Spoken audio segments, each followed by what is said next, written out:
Eh bien bonjour à toutes et à tous, aujourd'hui je vais vous présenter un petit tuto modding sur IE2 ou même IE3 qui peut être vraiment assez utile en général.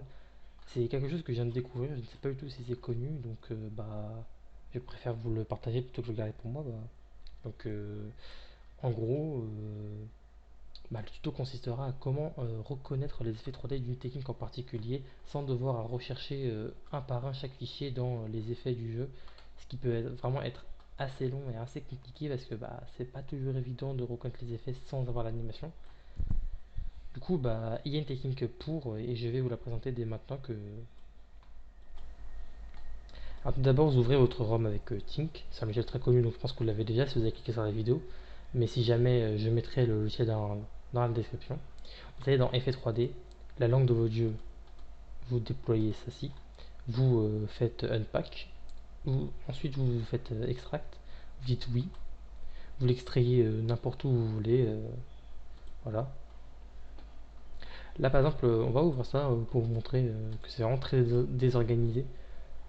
Voilà, là on peut dire que c'est pas, on peut pas vraiment reconnaître ce que c'est. C'est peut-être un deux feux, je sais pas. Du coup, je vais vous montrer comment bien reconnaître ceci. Vous allez ici dans SPR, enfin vous allez ici dans DataISIC, pardon, et vous avez scriptinfo.txt, c'est un fichier très important, du coup vous allez l'extraire dans le bureau, voilà. Ensuite vous allez ouvrir dans n'importe quel éditeur de texte, et vous pouvez voir des noms de techniques, ce qui est totalement normal. Alors c'est soit en japonais, soit en français, enfin soit en anglais, pardon. Donc il y a certaines techniques, elles ont leur nom anglais, certaines techniques, elles ont leur nom japonais. Pour faire un exemple, par exemple, on va prendre la technique feu glacé. Et je sais que cette technique feu glacé, dans ce fichier, elle a le nom japonais. Donc on va le prendre et on va chercher dans le fichier. Merde, pardon.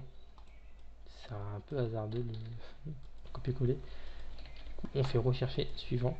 Là on peut voir la version R et la version feu. Alors j'ai déjà fait des tests avant et je sais que ça marche avec la version feu et non avec la version R. Du coup on va prendre ce numéro là, acte 100 290. Voilà. Ensuite on va ouvrir le fichier qu'on a extrait tout à l'heure. On va faire clic droit.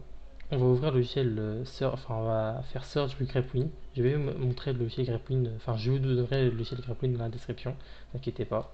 Sauf si vous l'avez déjà évidemment. Vous allez copier mes paramètres, enfin je pense pas que ce soit très important mais voilà.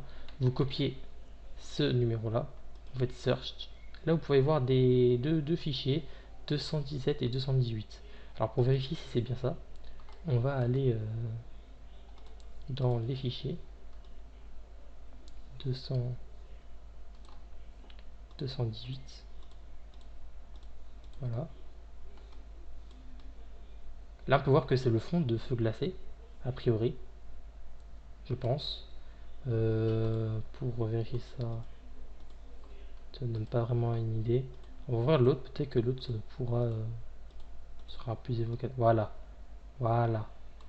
Là, on peut voir que c'est bien, du coup, feu glacé. Sur vos textures. Ouais, voilà, on peut voir le feu, la glace, etc. Donc voilà, ça peut très bien servir pour les extraire, pour les mettre sur Blender, ou même faire des recolors. Ça peut être beaucoup plus simple maintenant si jamais vous ne connaissez pas cette technique-là. Mais moi-même, je ne la connaissais pas jusqu'à très récemment, donc je préfère vous la partager. Quoi, c'est tout. A plus.